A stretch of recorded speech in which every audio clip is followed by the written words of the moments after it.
இப்போ நாப்பள பறிக்க வந்துருக்கான். மழை பெய்யுது. அங்க பாருங்க மழையை பாருங்க. நம்ம இப்போ மழை ஏற போறோம். இப்போ பாருங்க உள்பதத்தையும் பாருங்க மழை பெய்யுது. எப்படி ஏற போறோம்னு தெரியல. பாருங்க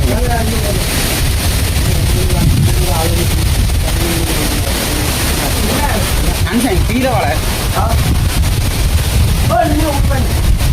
என்னால போல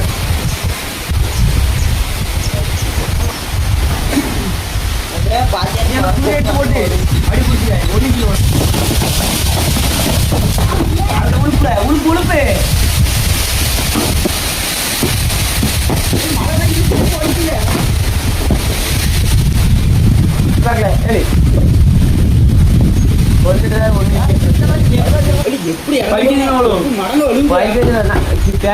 எங்கப்பா நாலு பறிச்சு நான் பறிச்சு கீழே பிறக்கினாரு மண்ணோட வழுங்குல